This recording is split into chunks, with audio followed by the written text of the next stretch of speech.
Hello everyone, welcome to news navigator programme of Shankara IAS academy. ಇವತ್ತಿನ ವಿಡಿಯೋದಲ್ಲಿ ನಾವು GS2 ಅಲ್ಲಿ ಬರುವಂತಹ ಅಂದ್ರೆ GS2 ಪರ್ಟಿಕ್ಯುಲರ್ ಆಗಿ ನಾವು ಪಾಲಿಟಿಯನ್ನ ನೋಡ್ತೀವಿ. ಈ ಪಾಲಿಟಿ ಹಾಗೂ ಗವರ್ನೆನ್ಸ್ ಟಾಪಿಕ್ ಅಲ್ಲಿ ನಾವು ಯೂಸ್ ಮಾಡ್ಕೊಳ್ಬಹುದು. ಜೊತೆಯಲ್ಲಿ GS3 ನ ಅಡಿಯಲ್ಲಿ Indian economy and employment, GS3 ಯ Indian economy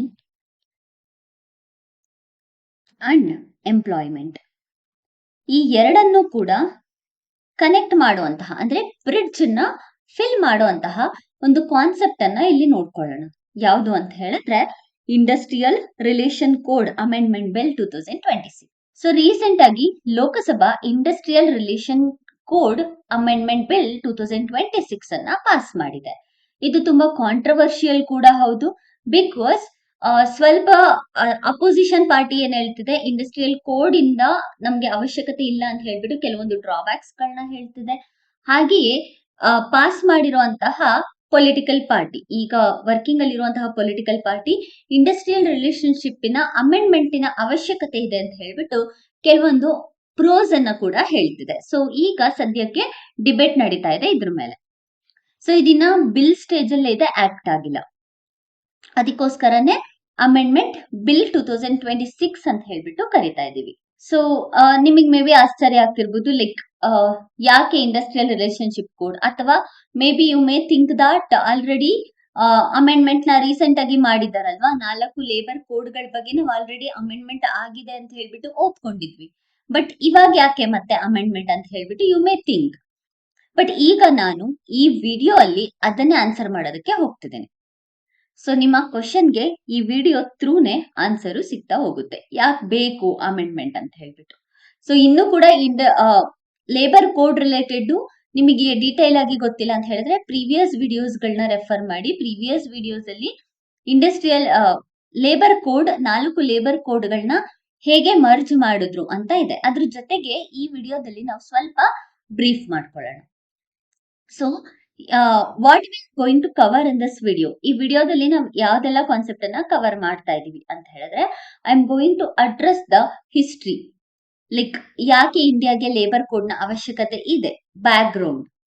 next industrial labour code ಅಂದ್ರೆ ಏನು, 2020ರಲ್ಲಿ ಏನಾಯ್ತು, 2020ರ ಅಮೆಂಡ್ಮೆಂಟ್ ಯಾಕೆ ಬೇಕಾಗಿತ್ತು, ಅದರಲ್ಲೂ ಕೂಡ section 104 the major section IR industrial relation code ಅಲ್ಲಿ ದ ಮೇಜರ್ ಸೆಕ್ಷನ್ 104 ಅದೇನು, ಹಾಗೆಯೇ ಇಂಪ್ಲಿಮೆಂಟೇಷನ್ಗೆ ಏನೇನ್ ಚಾಲೆಂಜಸ್ ಇದೆ, ಮತ್ತೆ ಯಾವ ರೀತಿ ಪ್ರಾಬ್ಲಮ್ಸ್ ಗಳು ಕ್ರಿಯೇಟ್ ಆಗ್ತದೆ, ಇದಿಷ್ಟನ್ನು ಕೂಡ ನೋಡ್ಬಿಟ್ಟು ಎಂಡ್ ಅಲ್ಲಿ ಒಂದು ಪ್ರಿಲಿಮ್ಸ್ ಕ್ವಶನ್ ಹಾಗೆ ಒಂದು ಮೇನ್ಸ್ ಕ್ವಶನ್ ನೋಡ್ಕೊಳ್ಳೋಣ. Industrial relation labour code so 2020 ಇದೇನ್ ಮಾಡಿತ್ತು ಅಂತ ಹೇಳಿದ್ರೆ, ಈಸ್ ಆಫ್ ಡೂಯಿಂಗ್ ಬಿಸ್ನೆಸ್ ಅನ್ನ ಪ್ರಮೋಟ್ ಮಾಡೋದಕ್ಕೋಸ್ಕರ ಬೇರೆ ಬೇರೆ ರೀಜನ್ಸ್ ಅಲ್ಲಿ ಕೆಲವೊಂದು ಲಾಸ್ ಗಳಿತ್ತು, ಅದನ್ನ ಮತ್ತೆ ಮರ್ಜ್ ಮಾಡಿಬಿಟ್ಟು ತಂದಂತಹ ಬಿಲ್ಲೇ ಈಗ ಇಂಡಸ್ಟ್ರಿಯಲ್ ರಿಲೇಷನ್ ಕೋಡ್ 2026. 2020ಯಲ್ಲಿ ಆಲ್ರೆಡಿ ನಾವು ಮರ್ಜ್ ಮಾಡಿದೀವಿ ಅಂಡ್ ಆಲ್ಸೋ ಕೆಲವೊಂದು ಬೇಡವಾಗಿರೋದನ್ನ ರಿಪೀಲ್ ಕೂಡ ಮಾಡಿದೀವಿ. ಅಂಡ್ ಲೇಬರ್ ರೆಗ್ಯುಲೇಷನ್ ನ ಸ್ಟ್ರೀಮ್ ಲೈನ್ ಮಾಡೋದು ಅಂಡರ್ ಯೂನಿಫೈಡ್ ಫ್ರೇಮ್ ವರ್ಕ್. ಮುಂಚೆ ಇದ್ದಂತಹ 4 ಲೇಬರ್ ಕೋಡ್ಸ್ ನ ಕನ್ಸಾಲಿಡೇಟ್ ಮಾಡೋದಕ್ಕೆ ಯಾಕೆ ಅವಶ್ಯಕತೆ ಇತ್ತು ಅಂತ ಹೇಳಿದ್ರೆ, ಮುಂಚೆ 4 ಕೋಡ್ ಏನ್ ನಾವು ಲಾಸ್ಟ್ ವಿಡಿಯೋದಲ್ಲಿ ನೋಡ್ಕೊಂಡಿದ್ವಿ, ಆ 4 ಲೇಬರ್ ಕೋಡ್ಗಳು ಬೇರೆ ಬೇರೆ ಕಡೆ ಇತ್ತು. ಅಂದ್ರೆ ಆಲ್ಮೋಸ್ಟ್ 44 ಕೋಡ್ಸ್ ಗಳು ಅಥವಾ 100+ ಸ್ಟೇಟ್ ಲಾಸ್ ಗಳು ಬೇರೆ ಬೇರೆ ಕಡೆ ಸ್ಪ್ರೆಡ್ ಆಗಿತ್ತು. 44 ಸೆಂಟ್ರಲ್ ಲಾಸ್ ಇತ್ತು, 100+ ಸ್ಟೇಟ್ ಲಾಸ್ ಇತ್ತು. ತುಂಬಾ ಕನ್ಫ್ಯೂಷನ್ ಕೂಡ ಆಗ್ತಿತ್ತು. ಎಂಪ್ಲಾಯರ್ಸ್ ರಿಲೇಶನ್ಶಿಪ್ ಪ್ರಾಬ್ಲಮ್ ಆಗ್ತಿತ್ತು. ಎಷ್ಟೋ ನ್ಯೂ ಎಂಪ್ಲಾಯೀಸ್ಗೆ ಯಾವ ರೀತಿ ಕೋಡ್ಸ್ ಗಳಿದೆ ಅನ್ನೋದೇ ಗೊತ್ತಾಗ್ತಿರ್ಲಿಲ್ಲ. ಸೊ ಅದಕ್ಕೆ ಎಲ್ಲದನ್ನು ಕೂಡ ಒಂದು ಸ್ಟ್ರೀಮ್ ಲೈನ್ ಮಾಡ್ಬಿಟ್ಟು ಕನ್ಸಾಲಿಡೇಟ್ ಮಾಡೋದಕ್ಕೆ ಅಂತಾನೆ ಹೊಸದಾಗಿ ಲೇಬರ್ ಕೋಡ್ ಅನ್ನ ಇಂಟ್ರೊಡ್ಯೂಸ್ ಮಾಡ್ತಾರೆ. ಅದರಲ್ಲಿ ಈಗ ಏನು 44 ಲೇಬರ್ ಲಾಸ್ 100+ ಸ್ಟೇಟ್ ಲಾಸ್ ಅಂತ ಹೇಳ್ತಿದ್ದೀನಲ್ಲ, ಇದನ್ನೆಲ್ಲ ಮರ್ಜ್ ಮಾಡ್ಬಿಟ್ಟು 4 ಕೋಡ್ಗೆ ತಗೊಂಡ್ಬರ್ತಾರೆ. ಸೊ 4 ಕೋಡ್ಸ್, ಅದರಲ್ಲಿ 4ನೇ ಕೋಡ್ ಬಂದ್ಬಿಟ್ಟೆ international relation code 2020. So government ಏನ್ ಡಿಸೈಡ್ ಮಾಡುತ್ತೆ ಮರ್ಜ್ ಮಾಡೋದಕ್ಕೆ 4 ಕೋಡ್ ಆಗಿ, ಆಗ ಫಸ್ಟ್ನೇದ್ ಬಂದ್ಬಿಟ್ಟು ಕೋಡ್ ಆನ್ ವೇಜಸ್. ಸೆಕೆಂಡ್ನೇದ್ ಬಂದ್ಬಿಟ್ಟು ಕೋಡ್ ಆನ್ ಸೋಷಿಯಲ್ ಸೆಕ್ಯೂರಿಟಿ. ಮೂರನೇದು ಬಂದ್ಬಿಟ್ಟು ಅಕ್ಯುಪೇಷನಲ್ ಸೇಫ್ಟಿ. ಅಕ್ಯುಪೇಷನಲ್ ಸೇಫ್ಟಿ ಜೊತೆಗೆ health and working condition code. ಇದು 3 ಕೋಡ್. ಇನ್ನು 4ನೇ ಇದೆ industrial relation code, IR code ಅಂತ ಹೇಳ್ಬಿಟ್ಟು ಶಾರ್ಟ್ ಆಗಿ ಕರಿತೀವಿ. ಸೊ ಇವತ್ತು ಈ ವಿಡಿಯೋದಲ್ಲಿ ನಾವು ನೋಡ್ತಾ ಇರೋದು ಈ 4ನೇ ಕೋಡ್, ಅದು industrial relation code. IR code 2023 major post independence ಅಥವಾ ಕೊಲೋನಿಯಲ್ ಆಕ್ಟ್ಸ್ ಅಂತಾನೆ ಕರಿಬಹುದು, ಬಿಕಾಸ್ ಆಗ ಎನಾಕ್ಟ್ ಮಾಡಿರುವಂತಹ ಆಕ್ಟ್ಗಳು. ಸೊ ಅದನ್ನ ಇಂಡಿಪೆಂಡೆಂಟ್ ಎರಾ ಅಂತ ಹೇಳಿದ್ರೆ ತುಂಬಾ ಹಳೆಯ ಆಕ್ಟ್ಸ್ಗಳು, ಕರೆಕ್ಟ್ ಅಲ್ವಾ?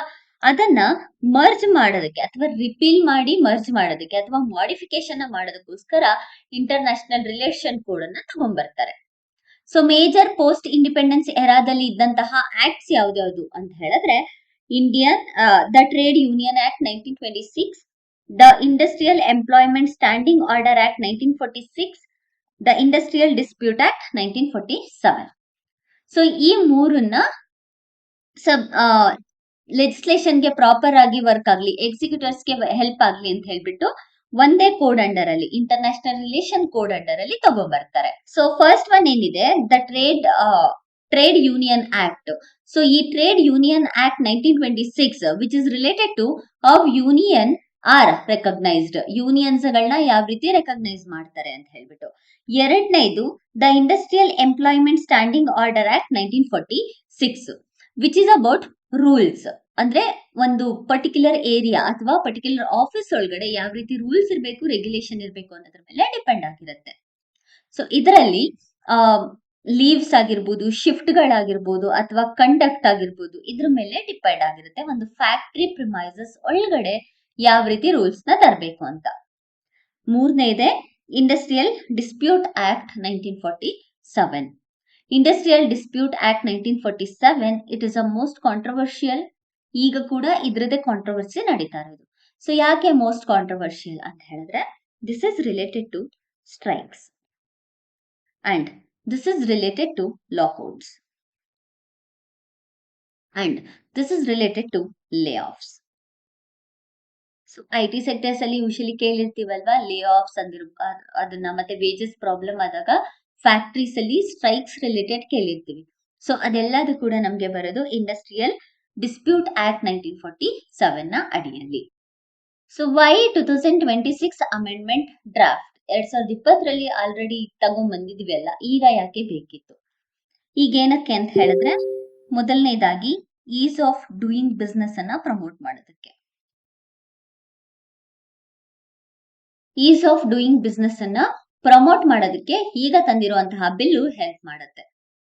2020ರಲ್ಲಿ ಇದ್ದಂತಹ ಅಮೆಂಡ್ಮೆಂಟ್ ಅಲ್ಲಿ ಸೆಕ್ಷನ್ 104 ನ ಅಡಿಯ ಮೇಲೆ ನಾನು ಆಲ್ರೆಡಿ ಮೆನ್ಷನ್ ಮಾಡಿದಂತಹ ಆಕ್ಟ್ಸ್ ಗಳನ್ನ ರಿಪೀಲ್ ಮಾಡಲಾಗಿತ್ತು. ಅಂದ್ರೆ ಈಗ ಬ್ಯಾಕ್ ಗ್ರೌಂಡ್ ಅಲ್ಲಿ ನಾವೇನ್ ಈ 3 ಆಕ್ಟ್ಸ್ ಗಳನ್ನ ನೋಡ್ತಿದ್ವಿ ಅಲ್ಲ, ಸೊ ಇದಿಷ್ಟನ್ನ ರಿಪೀಲ್ ಮಾಡಲಾಗಿತ್ತು ಸೆಕ್ಷನ್ 104 ನ ಅಡಿಯಲ್ಲಿ. ಆಗ ಕೆಲವೊಂದು ಕನ್ಫ್ಯೂಷನ್ಸ್ ಇತ್ತು. ಅಂದ್ರೆ ಫ್ಯೂಚರ್ ಅಲ್ಲಿ ಇದು ರಿಪೀಲ್ ಆಗತ್ತಾ, ಆಟೋಮೆಟಿಕ್ ಆಗಿ ರಿಪೀಲ್ ಆಗತ್ತಾ, ಇದ್ರ ಮೇಲೆ ಯಾವ್ದಾದ್ರು ಕೇಸಸ್ ಬಂದ್ರೆ ಲೀಗಲ್ ಚಾಲೆಂಜಸ್ ನ ಫೇಸ್ ಮಾಡಬಹುದಾ, ಅಂಡ್ ರಿಪೀಲು ಆಟೋಮೆಟಿಕಲಿ ಆಗತ್ತಾ ಅಥವಾ ಗವರ್ಮೆಂಟ್ ನೋಟಿಫಿಕೇಶನ್ ಥ್ರೂ ಆಗತ್ತಾ, ಈ ರೀತಿಯಾದಂತಹ ಕನ್ಫ್ಯೂಷನ್ಸ್ ತುಂಬಾನೇ ಇತ್ತು. ಸೊ ಇದೆಲ್ಲಾ ಪ್ರಾಬ್ಲಮ್ಸ್ಗೆ ಈಗ ತಂದಿರುವಂತಹ ಅಮೆಂಡ್ಮೆಂಟ್ ಸೊಲ್ಯೂಷನ್ ಆಗಿದೆ.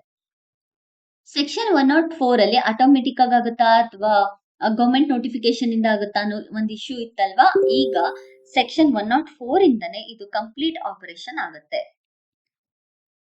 ಎರಡನೇದಾಗಿ ಫ್ಯೂಚರ್ ಅಲ್ಲಿ ಅನ್ವಾರಂಟೆಡ್ ಕಾಂಪ್ಲಿಕೇಶನ್ಸ್ ಗಳನ್ನ ಪ್ರಿವೆಂಟ್ ಮಾಡುತ್ತೆ. ಪ್ರಿವೆಂಟ್ ಮಾಡೋದಕ್ಕೋಸ್ಕರನೇ ಲೀಗಲ್ ಕ್ಲಾರಿಟಿಯನ್ನ ತರ್ತಾ ಇದ್ದಾರೆ. ಕನ್ಫ್ಯೂಷನ್ಸ್ ನ ರೆಡ್ಯೂಸ್ ಮಾಡಬೇಕು ಅಂತ ಹೇಳ್ಬಿಟ್ಟು ಲೀಗಲ್ ಕ್ಲಾರಿಟಿಯನ್ನ ರೀಇನ್ಫೋರ್ಸ್ಮೆಂಟ್ ಮಾಡಿದ್ದಾರೆ. ಸೊ ಸೆಕ್ಷನ್ 104 ಆಪರೇಷನ್ ಅದರಂಡರಲ್ಲೇ ನಡೆಯೋದ್ರಿಂದ it ensures that continuity of action taken under the old laws under ಅಲ್ಲಿ ಆಕ್ಷನ್ಸ್ ಏನಿದೆ ಅದನ್ನ ತಗೊಂಡು ಹೋಗ್ಬೋದು ಅಂತ. ಬಟ್ ಇಲ್ಲಿ ಮೇಜರ್ ಕನ್ಸರ್ನ್ ಏನು ಅಂತ ಹೇಳಿದ್ರೆ ಡಿಬೇಟ್. ಸೊ ಗವರ್ಮೆಂಟ್ ಇಂದ ಏನ್ ಡಿಬೇಟ್ ಇದೆ, ಅಪೋಸಿಷನ್ ಕ್ರಿಟಿಸಿಸಮ್ ಏನು, ಅದ್ರ ಮೇಲೆ ಈಗ ಡಿಬೇಟ್ ನಡೀತಾ ಇದೆ. ಸೊ ಗೌರ್ಮೆಂಟ್ ಏನ್ ಹೇಳ್ತಿದೆ, ಗೌರ್ಮೆಂಟ್ ತಗೊಂಡ್ಬಂದಿರೋದಲ್ವಾ, ಅದಕ್ಕೆ ಗೌರ್ಮೆಂಟ್ ಏನ್ ಹೇಳ್ತಿದೆ ಅಂತ ಹೇಳಿದ್ರೆ ಮಿನಿಮಮ್ ಗ್ಯಾರಂಟಿ ವೇಜ್ ಅನ್ನ ನಾವಿದ್ರಲ್ಲಿ ತರ್ತಾ ಇದ್ದೀವಿ. ಸೊ ಮೇಜರ್ ಇಶ್ಯೂ ಏನು ಅಂತ ಹೇಳಿದ್ರೆ ಗ್ಯಾರಂಟಿ ವೇಜಸ್ಗಳು ಸಿಗ್ತಾ ಇಲ್ಲ, ಕರೆಕ್ಟ್ ಅಲ್ವಾ? ಸೊ ಮಿನಿಮಮ್ ಗ್ಯಾರಂಟಿ ವೇಜ್ ಅನ್ನ ನಾವಿದ್ರಲ್ಲಿ ತರ್ತಾ ಇದ್ದೀವಿ. ಎರಡನೇದಾಗಿ mandatory appointment. So mandatory appointment ಲೆಟರ್ಸ್ಗಳನ್ನ ಎಲ್ಲಾ ಕಡೆ ಕೂಡ ಮ್ಯಾಂಡೇಟರಿ ಮಾಡ್ತಾ ಇದ್ದಾರೆ. ಮೂರನೇದಾಗಿ equal pay for equal work. ಜೆಂಡರ್ನ ನೋಡ್ಕೊಳ್ದಲೆ, ಅಂದ್ರೆ ಮೇಲ್ ಅಥವಾ ಫಿಮೇಲ್ ಅನ್ನುವಂತಹ ವ್ಯತ್ಯಾಸ ಇಲ್ದಲೆ ನಮ್ಮ DPSP directive principle of state ಪಾಲಿಸಿಯನ್ನ ಅಚೀವ್ ಮಾಡೋದಕ್ಕೋಸ್ಕರ equal pay for equal work ಅನ್ನುವಂತಹ ಕೀ ಬೆನಿಫಿಟ್ ಅನ್ನು ಕೂಡ ತಗೊಂಡ್ಬಂದಿದೀವಿ.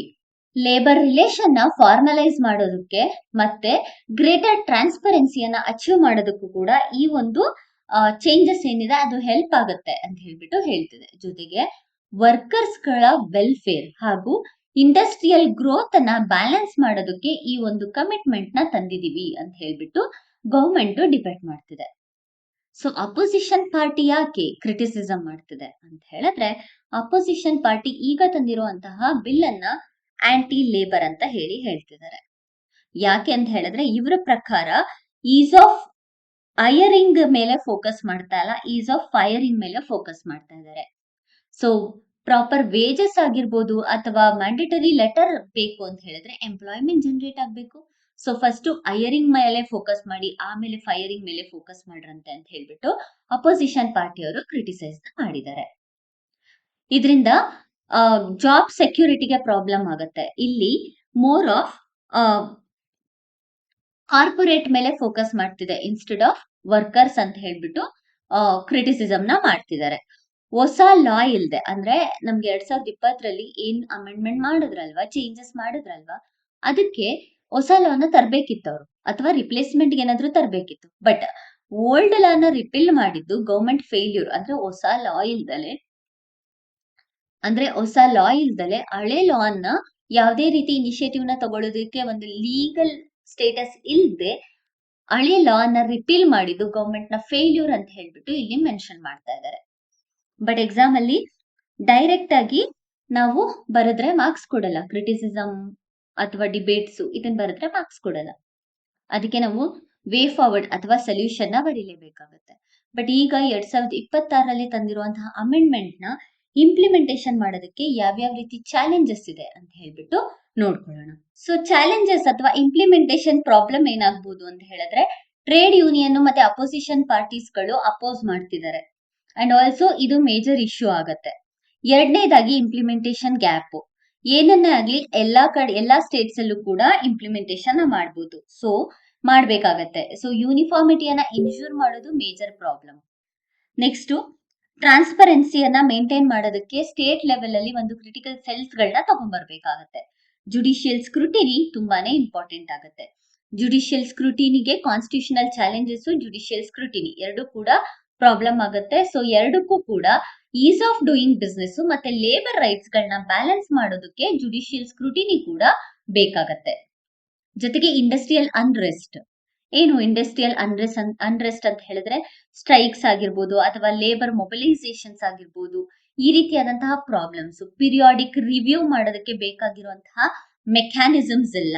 ಜೊತೆಗೆ ಎಂಪ್ಲಾಯ್ಮೆಂಟ್ ಮತ್ತೆ ಇಂಡಸ್ಟ್ರಿಯಲ್ ರಿಲೇಷನ್ ಮೇಲೆ ಇಂಪ್ಯಾಕ್ಟ್ ಆಗುವಂತಹ ಚಾನ್ಸಸ್ ಇರುತ್ತೆ. ಸೊ ಇದು ಮೇಜರ್ ಇಂಪ್ಲಿಮೆಂಟೇಷನ್ ಚಾಲೆಂಜಸ್. ಬಟ್ ಇದಕ್ಕೆ ವೇ ಫಾರ್ವರ್ಡ್ ಬೇಕಲ್ಲ, ಅಂದ್ರೆ ಸೊಲ್ಯೂಷನ್. ಏನ್ ಸೊಲ್ಯೂಷನ್ ನ ಮಾಡ್ಬೋದು ಅಂತ ಹೇಳಿದ್ರೆ, ಆಲ್ರೆಡಿ ಕ್ರಿಟಿಸಿಸಮ್ ಇದೆ. ಏನ್ ಕ್ರಿಟಿಸಿಸಮ್ ಇದೆ ಅಂತ ಹೇಳಿದ್ರೆ 2026ರ ಬಿಲ್ಲು ಟೆಕ್ನಿಕಲಿ ಕರೆಕ್ಟ್ ಆಗಿಲ್ಲ. ಸೊ ಇದು ಆಂಟಿ ಲೇಬರ್ ಬಿಲ್ ಅಂತ ಹೇಳ್ಬಿಟ್ಟು ಹೇಳಿದ್ದಾರೆ. So this may change the economy. ಅಥವಾ ಹಳೆ ಲಾ ಇಲ್ದಲೆ ಹೊಸ ಲಾ ನ ತಗೊಂಡ್ಬಂದಿರೋದು ಮೇಜರ್ ಸ್ಟ್ರಕ್ಚರಲ್ ಪ್ರಾಬ್ಲಮ್ ಅಂತ ಹೇಳ್ತಿದ್ದಾರೆ. ಬಟ್ ಇಲ್ಲಿ ಇನ್ವೆಸ್ಟ್ಮೆಂಟ್ ಅನ್ನ ಪ್ರಮೋಟ್ ಮಾಡುತ್ತೆ. ಜೊತೆಗೆ ಆರ್ಬಿಟ್ರಿ ಟರ್ಮಿನೇಷನ್ ಮೂಲಕ, ಅಂದ್ರೆ ಯಾವಾಗ ಬೇಕು ಅವಾಗ ಫೈರ್ ಮಾಡ್ತಾರಲ್ವಾ, ಅದನ್ನ ಕಂಟ್ರೋಲ್ ಮಾಡಿಬಿಟ್ಟು ಜಾಬ್ ಸೆಕ್ಯೂರಿಟಿಯನ್ನ ಪ್ರೊವೈಡ್ ಮಾಡುತ್ತೆ. Next strengthen labour inspection system rather than dismantling dum.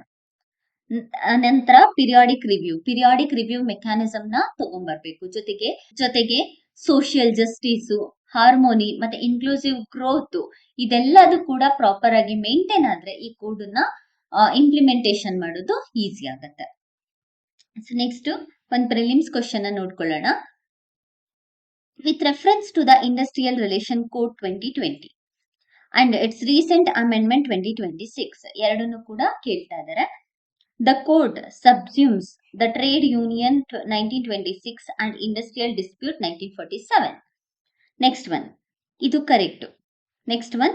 The 2026 amendment primarily seeks to change the definition of strike to include mass casual leave. Idu wrong. ಯಾವುದೇ ರೀತಿಯಾದಂತಹ ಡೆಫಿನಿಷನ್ ಬಗ್ಗೆ ಇಲ್ಲಿ ಹೇಳ್ತಾ ಇಲ್ಲ.